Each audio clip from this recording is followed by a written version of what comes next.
Hello everyone, welcome back to technical classes. मैं आप लोग के लिए आज BCCLE से रिगार्डिंग बहुत ही इंपॉर्टेंट टॉपिक है जिसका नाम है multiple integration.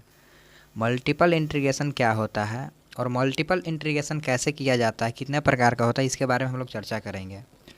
First of all हम आपको बता दें, इस मल्टीपल इंटीग्रेशन को करने के पहले आप लोग को हम पहले ही वीडियो लेक्चर में बता दिए थे कि डिफरेंशियल इक्वेशन, जिसको डी बोल दीजिए, डी बोल दीजिए।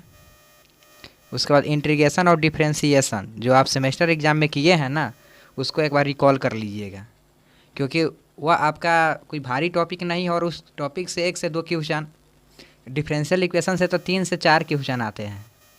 3 से 4 क्वेश्चन आपके डिफरेंशियल इक्वेशन से आते हैं, जिससे लगभग आप अगर नॉर्मल पढ़ के जाइएगा तो 2 से 3 क्वेश्चन तो आप बनाइए लीजिएगा। 2 to 3 क्वेश्चन आप बना लीजिएगा, 4 नहीं लेकिन 3 क्वेश्चन आप आराम से बना सकते हैं। और इंटीग्रेशन और डिफरेंशिएशन जो नॉर्मल पढ़ के जाइएगा उससे भी 1 से 2 क्वेश्चन आप बना लीजिएगा, तो वो आपके लिए एडवांटेज रहेगा और वो काफ़ी डिफ़िकल्ट है नहीं, इसीलिए वो टॉपिक को आप रिवीजन में जितना जल्दी हो सके उतना जल्दी ले आइए। अब बात करते हैं मल्टीपल इंटीग्रेशन क्या होता है। यह इंटीग्रेशन का ही पार्ट है, मतलब कि अगर सिंगल हम लोग क्या किए हैं अपने सेमेस्टर एग्जाम में सिंपल कहिए या सिंगल इंटीग्रेशन किए हुए हैं, और यहाँ पर मल्टीपल मतलब कि 1 से अधिक बार इंटीग्रेशन करते हैं। जैसे मल्टीपल डिफरेंशिएशन हम लोग किए हुए हैं चैन रूल के द्वारा, चाहे डिजिटल समझिए कि उस सब के द्वारा हम मल्टीपल डिफरेंशिएशन किए हुए, लेकिन मल्टीपल इंटीग्रेशन नहीं पढ़े थे। ये भी बहुत आसान टॉपिक है, अगर आप लोग के पास इंटीग्रेशन का थोड़ा बहुत भी नॉलेज होगा तो आप लोग इसे पकड़ लीजिएगा आसानी तरीके से।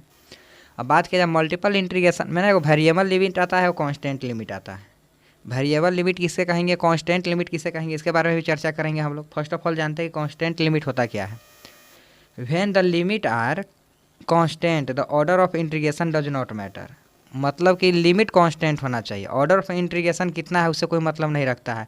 और फर्स्ट ऑर्डर का होना चाहिए, सेकेंड ऑर्डर। इसका मतलब क्या हुआ कि फर्स्ट मतलब सिंगल बार समझिए कि इंटीग्रेशन या डबल इंटीग्रेशन या ट्रिपल इंटीग्रेशन, इससे कोई इसको मतलब नहीं है। लेकिन जो इसका डिग्री होता है, लिमिट होता है, या 2, 1 या 0, 0 जो देख रहा है, या क्या है, वेरिएबल नहीं है, या कांस्टेंट है, या कांस्टेंट होना चाहिए। तो इस इंटीग्रेशन को हम क्या कहेंगे, कांस्टेंट इंटीग्रेशन कहेंगे, या हाँ कांस्टेंट इंटीग्रेशन कहेंगे, कांस्टेंट मल्टीपल इंटीग्रेशन भी कहेंगे। अब इस इंटीग्रेशन को करने के लिए ना आप क्या कीजिएगा कि आप इस दोनों अक्षर में से, जैसे कि x और y है, जिसमें से एक को कांस्टेंट मान लीजिएगा और एक को वेरिएबल मान लीजिएगा।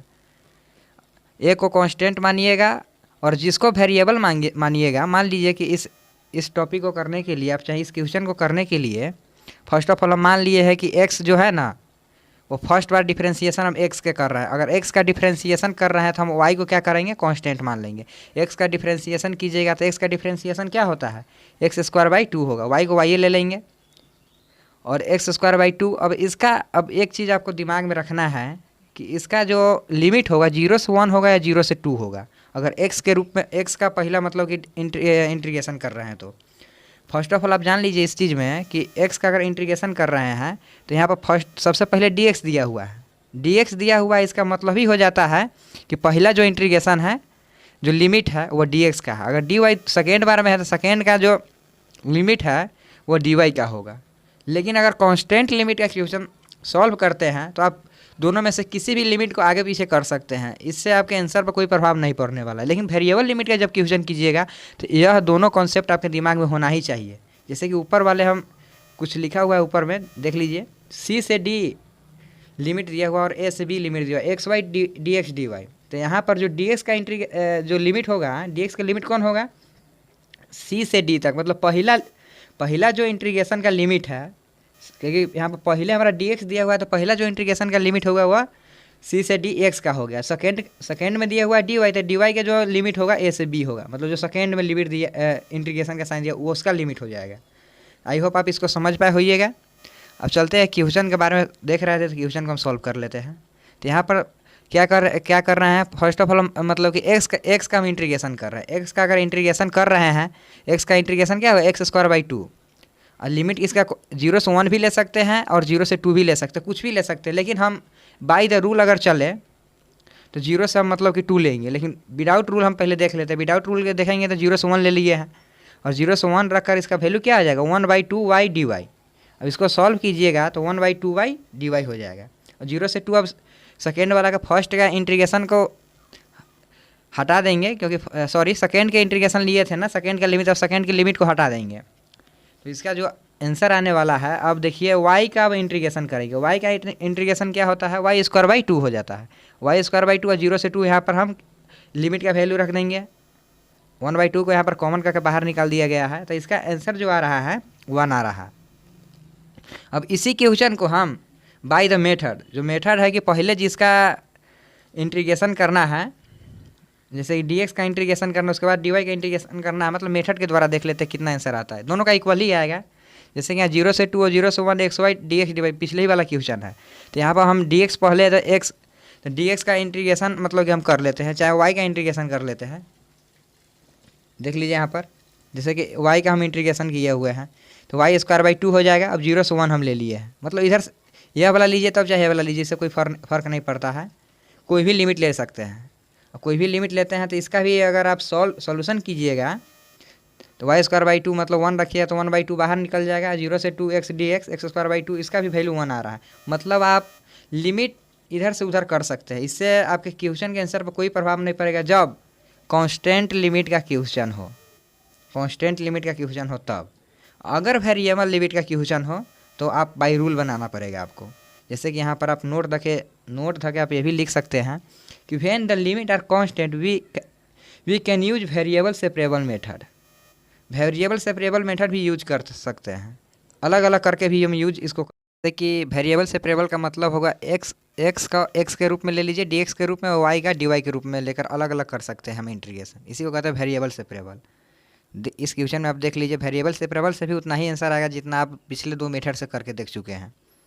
तो पहले x को अलग ले लिए हैं और y को अलग अलग ले लिए हैं, तो x का अलग लेने का मतलब क्या हुआ, इसका x dx का x²/2 0 से 1 और y²/2 0 से 2, इसका भी आंसर 1 ही आ रहा है। अब एक क्वेश्चन ले लेते हैं जैसे वेरिएबल सेपरेबल पर। वेरिएबल सेपरेबल का सबसे अच्छा उदाहरण यह है x + y dx dy, मतलब प्लस का चिन्ह है, तो अलग अलग इसको हम क्वेश्चन को सॉल्व करेंगे। पहले x के रूप में करेंगे, उसके बाद y का डिफरेंशिएशन करेंगे। अब देख लीजिए इस क्वेश्चन में क्या है कि 0 से 5 और 0 से 4 इसका लिमिट का वैल्यू है, x + y dx dy दिया हुआ है। तो हम सबसे पहले क्या करते हैं, x का है तो x का इंटीग्रेशन करते हैं। x का इंटीग्रेशन कीजिएगा तो x का x²/2, और मतलब y का इंटीग्रेशन कीजिएगा, x के रिस्पेक्ट में कांस्टेंट है y, तो y में x लग जाएगा, तो xy हो जाएगा। और इसका लिमिट क्या होने वाला है, 0 से 4 रख दिया गया है। तो अब इसका आंसर देख लीजिएगा आप, यहाँ पर 0 से 5 भी आप ले सकते थे, अगर बाई रूल चलिएगा तो 0 से 5 भी लेते हैं। अब यहाँ पर देख लीजिए क्या आने वाला है, 8 + 4y dy आ जाता है, 8 + 4y dy आ जाता है। अब इसको हम फिर से y के रूप में इंटीग्रेशन करेंगे तो क्या आएगा, 8y + 2y², मतलब 4y²/2 मतलब 2y² हो जाएगा। 0 से 5 रखिए तो इसका आंसर जो आने वाला है वो 90 आ जाएगा। इस क्वेश्चन का आंसर 90 आ जा रहा है। अब वेरिएबल लिमिट का मतलब क्या होता है, वेरिएबल लिमिट वही होता है जिसका लिमिट वेरी करता है। अब x है, अब x y और z जो भी वैल्यू आप देखते हैं ये अचर है, मतलब वेरिएबल है। इसका वैल्यू किसी दूसरे लिमिट पर या दूसरे चीज़ पर डिपेंडेंट होता है, या अपना मतलब इसका कांस्टेंट लिमिट नहीं होता, या दूसरे पर डिपेंडेंट होता है, इसीलिए इसको कहते हैं वेरिएबल। इसका जो लिमिट का वैल्यू वेरी करता रहता है विथ रिस्पेक्ट टू x या y, या समझिए कि दूसरे लिमिट के रिस्पेक्ट में। और ऑलवेज जो वेरिएबल लिमिट होता है ना, वह अंदर में होगा, मतलब कि इनर साइड होगा, आउटर साइड नहीं होगा। आउटर लिमिट देखिए 0 से 1 दिया हुआ है, मतलब कांस्टेंट लिमिट दिया हुआ है, और इनर लिमिट जो दिया हुआ है 0 से x दिया हुआ है। इसका मतलब आप समझ जाइए, भले भांति समझिएगा कि जो वेरिएबल लिमिट होता है, वेरिएबल लिमिट ऑलवेज अंदर रहेगा और कांस्टेंट लिमिट ऑलवेज बाहर रहेगा। तो वेरिएबल लिमिट ऑलवेज अंदर रहेगा। अगर x दिया हुआ है वेरिएबल में, x अगर लिमिट के वैल्यू में दिया हुआ है तो हम y का इंटीग्रेशन करते हैं, अगर y दिया रहता तो हमको x का इंटीग्रेशन करना चाहिए, तभी हमारा क्वेश्चन आसानी से सॉल्व होगा। डैट मीन्स आप यहाँ पे समझ लीजिए, ऑर्डर ऑफ इंटीग्रेशन यहाँ पर मैटर करता है, वही बात है। और यहाँ पर क्या होने वाला है, x और y, मतलब कि 0 और x किसका मतलब लिमिट दिया हुआ है, x दिया हुआ, इसका मतलब y का लिमिट दिया हुआ है। y का limit 0, y = 0 to y = x हो जाएगा, और x का जो लिमिट होगा 0 से 1 हो जाएगा। जो वेरिएबल में y, अगर यहाँ पर y दिया रहता तो x का लिमिट हो जाता, और x दिया रहता तो y का लिमिट हो जाता। इस चीज़ को आप समझ पाए होइएगा।